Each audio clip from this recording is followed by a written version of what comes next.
بسم الله الرحمن الرحيم.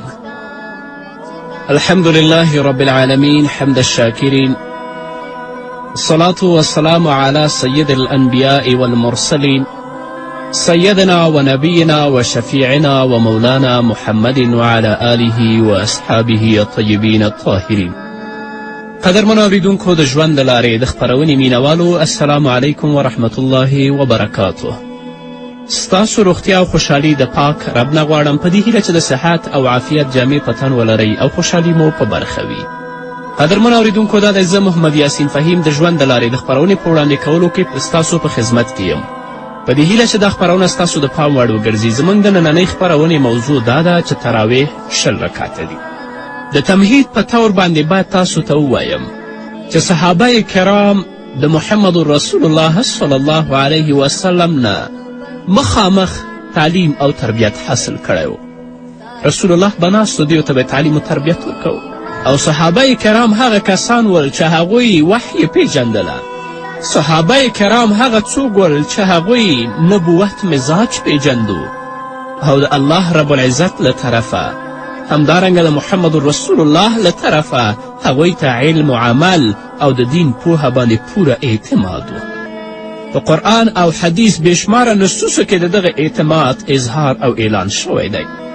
الله رب العزت په سورة توبه کې فرمایي په 30 آیت کې: والسابقون الأولون من المهاجرين والأنصار والذين تبعوهم بإحسان رضي الله عنهم ورضوا عنه. او کوم مهاجرین او انصار چې په ایمان راوړو کې وړاندې دي، او کومو خلکو چې په اخلاص سره د دوی تابعداري وکړه، الله تعالی د هغوی نه راضي دی. د دې آیت نه دا ثابته شوه چې د صحابه کرام چې هغه مهاجرین دي که انصار دي، د دې و تابعداري الله ته خوښه ده او د الله تعالی د رضا سبب دی. همدارنګه الله رب العزت په سورة فتح کې فرمایي: محمد رسول الله والذین معه اشداء علی الكفار رحماء بینهم تراهم رکعا سجدا یبتغون فضلا من الله ورضوانا. محمد د الله تعالی رسول دی او د هغه ملګري په کافرانو باندې سخت او خپلو کې مهربانه دي. او تا ته فرمایي چې ای مخاطبه، ته به هغوی په رکوع او په سجده کې ویني او د الله تعالی د فضل او رضا طلبګار دي. دا آیت کریمه د صحابه کرامو د عبادت او اخلاص او پاکیزه جذباتو غټه گواهی ده. همدارنګه د حضرت عرباز بن ساریه رضی الله عنه مرفوع حدیث دی. رسول الله فرمایي: علیکم بسنتی و سنت خلفاء الراشدین المهدیین تمسکوا بها وعدوا علیها بالنواجز. رواه ترمذی. رسول الله فرمایلی دی چې زما طریقه او زما د هدایت موندونکو خلفاء راشدینو طریقه لازمه ونیسئ او په دې باندې عمل وکړئ او د جامو په غاښو یې کلکه او مضبوطه ونیسئ. همدارنګه د حضرت حذیفه مرفوع حدیث دی. هغه فرمایي: قال رسول الله صلى الله عليه وسلم: لا أدري ما بقائي فيكم اقتدوا بالذين من بعد ابو بکر وعمر. رواه ترمذي و ابن ماجه.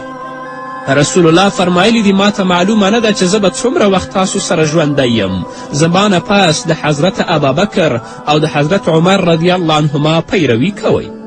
همدارنګه د حضرت ابن عمر مرفوع حدیث دی. هغه فرمایي: قال رسول الله صلی الله علیه وسلم: ان الله جعل الحق على لسان عمر وقلبه. رواه ترمذی. رسول الله فرمایلی دی چې الله تعالی د حضرت عمر په ژبه او په زړه باندې حق ایښی دی. د حدیث د حضرت ابن عمر نه غیر نورو صحابه و کرامو هم روایت کړی دی، لکه حضرت بلال، حضرت ابوذر، حضرت معاویه. همدارنګه د حضرت عمران بن حسین مرفوع حدیث دی. هغه فرمایي: قال رسول الله صلی الله علیه وسلم: خیر امتی قرنی ثم الذین یلونهم. رواه البخاری. رسول الله فرمایلی دی چې زما د امت غوره خلک زما د زمانې خلک دي چې صحابه دي، بیا هغه خلک دي چې دوی سره نږدې دي چې تابعین دي، او بیا هغه خلک دي چې دوی سره نږدې دي چې هغه تبع تابعین دي. نو د کتاب او سنت د دې نصوصو او هدایتونه واضحه شوه چې صحابه کرام په ځانګړې توګه خلفاء الراشدین، یعنې د دې آثار هم شرعي دلایل دي. ائمه اربعه او جمهور علما همیشه د صحابه او تابعینو د آثارو نه هم د ضرورت مطابق استدلال کوي. حتی فتح الباری شرح د بخاري په 14 جلد کې په 454 صفحه کې لیکي چې امام بخاري په صحیح بخاري کې مختلف بابونو کې د صحابو او تابعینو او د دیونه غیر 1608 آثار د استدلال په طور باندې ذکر کړي دي. نو د صحابو کرامو او د تابعینو او د تبع تابعینو هغه آثار موږ دپاره هم دلایل دي. اوس به راشو اصلي مقصد ته. د الله رب العزت د کلام نه همدارنګه د محمد رسول الله د بېشماره احادیثو نه دا ثابتیږي چې د رمضان میاشت د نورو 11 میاشتو نه غوره او بهتره ده. دا مبارکه میاشت د عبادت دپاره ځانګړې ده. د دې ورځ په روژه او تلاوت کې او د دې د شپې په مانځه او نورو عباداتو کې الله رب العزت انسان ته مختلف ثوابونه او اجرونه ورکوي. پخپله محمد رسول الله صلی الله علیه وسلم به د روژې په مبارکه میاشت کې ټوله شپه د الله په عبادت کې مصروف او مشغول و او نورو ته به هم په ډیر اهتمام سره د قیام رمضان یعنی د تراویحو ترغیب ورکوه. څو شپې رسول الله صلی الله علیه وسلم تراویح په جمع سره هم کړي دي.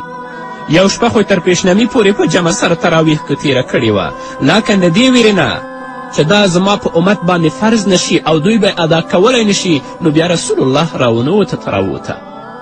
د رسول الله صلی الله علیه وسلم نه وروسته د حضرت ابابکر صدیق رضی الله تعالی عنه د خلافت دور او زمانه کې چونکه دا دوره ډیره لنډه وه، هغه د جهاد په مشغلو کې او د مسلمة کذاب په فتنو ختمولو کې تیره شوه. حضرت ابابکر صدیق د وړو مسلو طرف ته متوجه نشو او دا وخت هم هغه ته پیدا نشو. د حضرت عمر د خلافت زمانې اوله حصه هم دغه شان مسئلو حلولو کې تیره شوه. خو لکن امیر المؤمنین حضرت عمر فاروق چې کله د جهاد د کارونو او مسئلو نه لږ اوزګار شه، حضرت عمر فاروق د تراویحو په شان مسئلو طرف ته متوجه شو او دا مسایل حل. حضرت عمر رضی الله تعالی عنه حضرت ابی بن کعب رضی الله تعالی عنه په مسجد نبوي کې امام وټاکه. د هغوی په پاکه زمانه کې د 10 رکعتو تراویحو په جمع سره کولو اهتمام شروع شه او هیڅ یو صحابي په دې اعتراض ونه او په دې باندې اجماع وشوه. د هغوی نه وروسته د حضرت عثمان او حضرت علی رضی الله تعالی عنه په خلافت کې هم مسلسل په 10 رکعتو تراویح باندې عمل شروع و. د صحابه او تابعینو مسلسل عمل په 10 رکعتونو تراویحو باندې و، څنګه چې ائمه اربعه امام ابو حنیفه، امام شافعي، امام مالک، امام احمد حنبل په اتفاق سره هغوی هم 10 رکعته کړي. څه ناڅه دلایل به زه تاسو ته وړاندې کړم. بیهقي په 2 جلد کې په 496 صفحه کې د حضرت صائب بن یزید صحابي نه روایت نقل کوي. هغه فرمایي قال كانوا يقومون على عهد عمر بن خطاب في شهر رمضان ب20 ركعة. دا لیکلي چې خلک به د حضرت عمر بن فاروق رضی الله تعالی عنه په زمانه کې په رمضان کې 40 رکعته تراویح به یې کولې. او امام نووي شافعي رحمه الله په شرح المحذب په 4 جلد کې په 22 صفحه کې لیکلي اسناد صحیح چې د دې روایت اسناد صحیح دی. همدارنګه علامه سیوطي او محدث ابن عراقي په شرح تقریب کې د دې روایت هغه اسناد صحیح او جید بیان کړی دی. همدارنګه د بیهقي په بل روایت کې دا الفاظ هم دي وعلى عهد عثمان و علي مثله. د حضرت علي او د حضرت عثمان رضی الله تعالی عنه په دور خلافت کې هم د امیر المؤمنین حضرت عمر فاروق رضی الله تعالی عنه دور په شان 10 رکعته تراویح کیدلې. همدارنګه د حضرت صائب بن یزید رضی الله تعالی عنه 2 حدیث دی، فرمایي قال كنا نقوم في زمان عمر رضی الله عنه ب20 رکعة. موږ به د حضرت عمر په زمانه کې 10 رکعته تراویح کولې. همدارنګه محدث نووي شافعي په خپل کتاب خلاصه کې لیکلي چې اسناده صحیح د دې سند صحیح دی. همدارنګه نصب الرایه په 2 جلد کې په 154 صفحه کې لیکلي چې د دې اسناد صحیح دی. همدارنګه د حضرت یزید بن رومان تابعین روایت دی. هغه فرمایي کان الناس یقومون فی زمان عمر بن الخطاب فی رمضان ب23 رکعة. بیهقي 2 جلد 496 صفحه. د حضرت عمر بن خطاب رضی الله عنه په زمانه کې به خلکو د رمضان په میاشت کې 23 رکعته کول. 23 مطلب دا چې په دې کې به 10 رکعته تراویح وي او 3 رکعته به وتر ول. همدارنګه مصنف ابن ابي شیبه په 2 جلد کې په 393 صفحه کې او آثار سنن په 252 صفحه کې د حضرت یحیی بن سعید نه روایت نقل کوي ان عمر بن خطاب امر رجلا یصلی بهم 20 رکعتا. حضرت عمر یو سړي ته حکم وکړه چې هغه د خلکو ته 10 رکعته تراویح کوي.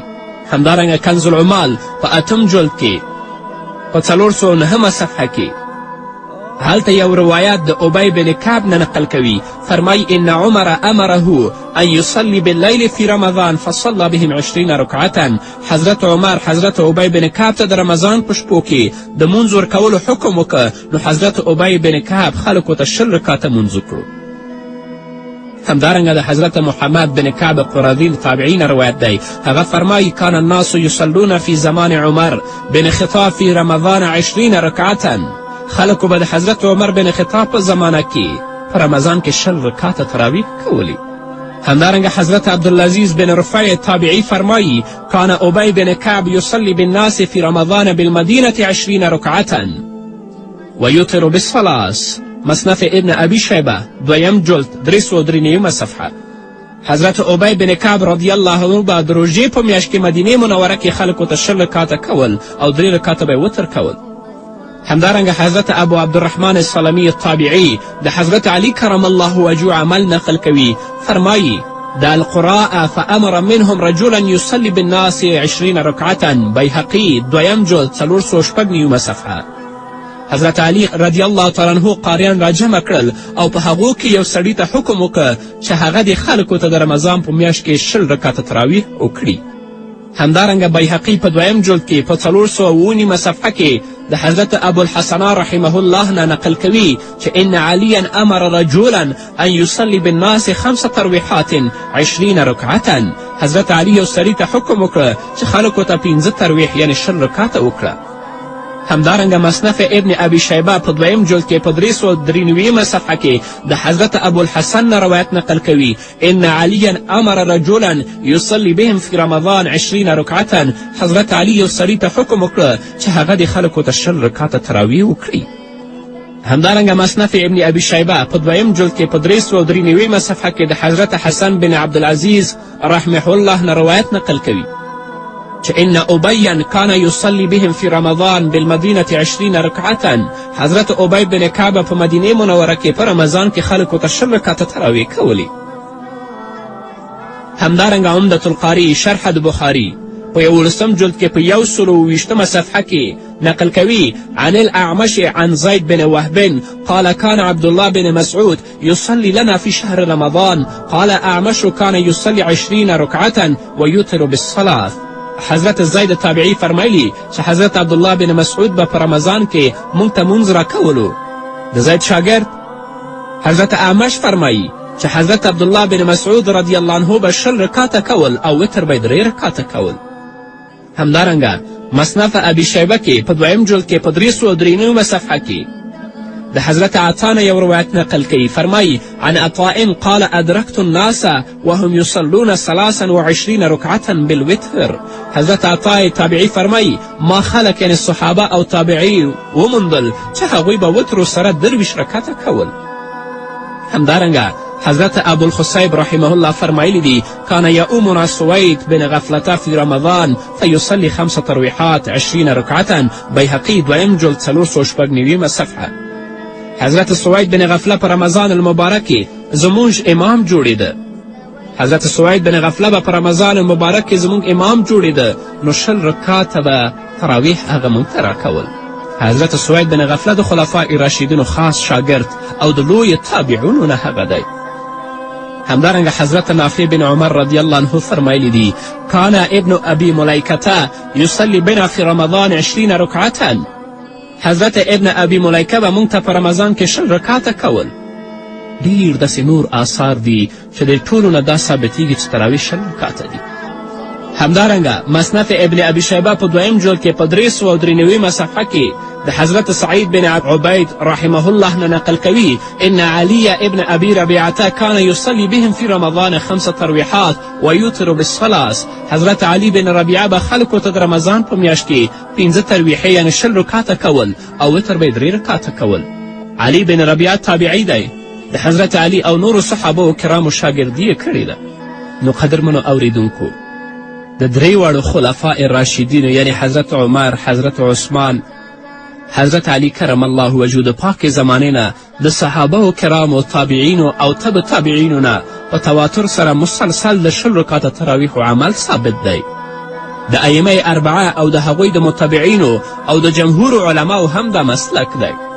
بعضې محققینو په دې باندې اجماع هم کړې ده. امام ترمذي په خپل جامع ترمذي کې باب قیام شهر رمضان د عنوان لاندې د تراویحو مسئله باندې مستقل بحث کوي او هلته لیکي واکثر اهل العلم على ما روي عن علي وعمر وغيرهما من اصحاب النبي صلى الله عليه وسلم 20 ركعة. ترمذي اول جلد 99 صفحه. امام ترمذي لیکي چې زیات اهل علم په 20 رکعته تراویحو باندې قایم دي چې د حضرت عمر، حضرت علي او نورو صحابو نه نقل شوي دي. او علامه عینی حنفي په عمدة القاري شرح البخاري په اول جلد په 126 صفحه کې لیکي وهو قول اصحابنا الحنفیه. دا زموږ د احنافو قول هم دی چې تراویح 20 رکعته دي. همدارنګه علامه عینی په عمدة القاري په 11 جلد په 120 صفحه کې د علامه ابن عبدالبر مالکي قوله نقل کوي چې هغه په 20 رکعتو باندې قایل دی وهو قول جمهور العلماء وبه قال الكوفيون والشافعي وأكثر الفقهاء وهو الصحيح عن أبي بن كعب من غير خلاف في الصحابة. 20 رکعته تراویح د جمهور علماو قول دی او همدارنګه دا د احنافو دی چې هغوی په کوفه کې ژوند کوه او د نورو محدثینو او فقهاو د امام شافعي او د اکثرو فقهاو هم دا مسلک دی. او د حضرت ابی بن کعب رضی الله عنه نه په صحیح طریقې سره هم دا ثابت دی. د صحابه و کرامو په دې کې هیڅ اختلاف نه و. همدارنګه بدایة المجتهد په اول جلد کې په 210 صفحه کې د علامه ابن رشد مالکی رحمه الله قول نقل کوي. فرمایي فاختار مالک في احد قوليه وابو حنیفة والشافعي واحمد وداود القیام ب20 رکعة سوى الوتر. امام مالک په یو قول، امام ابو حنیفه، امام شافعی، امام احمد بن حنبل او داود ظاهری نه د وترو نه بغیر 20 رکعته تراویح اختیار کړي دي. او د امام مالک دویم قول چې دی هغه د 14 رکعتو دی. همدارنګه مرقات شرح د مشکات علامه ملا علی قاری رحمه الله په هغې کې نقل کوي چې اجمع الصحابة على ان التراویح 20 رکعة. د صحابه و کرامو په 20 رکعته تراویح باندې اجماع او اتفاق دی. همدارنګه محدث ابن قدامه حنبلی په خپل کتاب المغنی کې په اول جلد کې په 298 صفحه کې هلته لیکي چې د تراویحو مونځ 20 رکعته دی. په دې باندې تحقیق کړی او لیکلي دي چې والمختار عند ابي عبدالله الامام احمد بن حنبل فيها 20 رکعة. غوره خبره په ناس د امام احمد حنبل هم دا ده چې تراویح 20 رکعته دي. همدارنګه علامه قسطلاني په ارشاد الساری شرح د بخاري په 3 جلد په 426 صفحه کې لیکي وقد عادوا ما وقع في زمن العمر كالاجماع. د حضرت عمر په زمانه کې تراویح 20 رکعته کېدل نو دغه واقعه په منزله د اجماع ده چې په دې باندې اجماع شوې ده. او علامه نوی شافعي په خپل کتاب شرح المهذب په 4 جلد کې په 22 صفحه کې چې بحث کوي وروسته د هغه نه لیکي چې انها 20 رکعة هذا مذهبنا وبه قال أبو حنيفة وأصحابه وأحمد وداود وغيرهم ونقله القاضي عياض المالكي عن جمهور العلماء. د تراویح مونځ 20 رکعته دی. زموږ مذهب هم همغه دی. د امام ابو حنیفه او د ده د ملګرو او د امام احمد حنبل او د امام داود الظاهري او د نورو علماو هم دا قول دی او قاضي عیاض مالکي هم د جمهور علماو هم دا مسلک نقل کړی دی.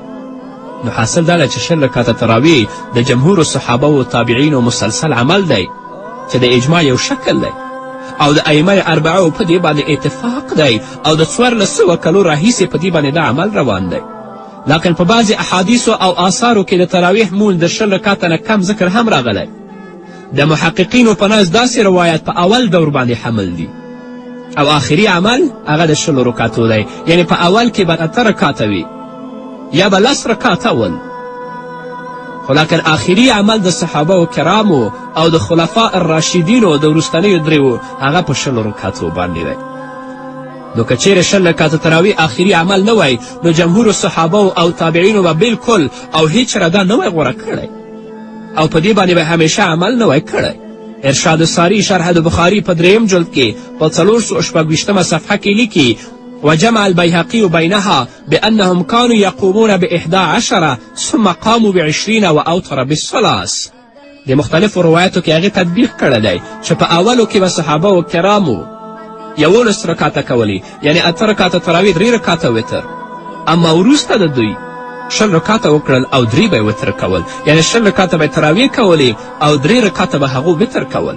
په 20 رکاته تراویح باندې د حضرت ابن عباس مرفوع حدیث اگرچه د سند په لحاظ سره ضعیف دی، لکن بیا هم او اقوال د صحابه او تابعینو موږ ذکر کړل چې هغو نه دا ثابته وه چې تراویح 20 رکاته دي، نو بیا د دې نه د دې حدیث بنیاد هم صحیح ثابتیږي. هغه مرفوع حدیث دا دی: عن ابن عباس ان نبی صلی الله علیه وسلم كان يصلي في رمضان ب20 ركعة. بیهقي 4 جلد 496 صفحه. همدارنګه مسند د ابن ابي شیبه 2 جلد 349 صفحه. حضرت عبدالله بن عباس فرمایلی دي چې محمد رسول الله به په رمضان کې 20 رکاته کول. خو ما درته ویل چې دا حدیث اگر که په اعتبار د سند سره ضعیف دی، لکن هغه اقوال او آثار چې موږ د تابعینو او د صحابه و کرامو رضوان الله تعالی علیهم اجمعین را نقل کړل، د هغه نه د دې بنیاد هم صحیح ثابتیږي. نو قدرمن اوریدونکو، دا وه زموږ نننۍ خپرونه، په دې هیله چې تاسې په تحقیق او په غور سره اوریدلي. تر بلې خپرونې پورې تاسو ټول په پاک رب سپارم. پاتې ژوند او پاتې ورځ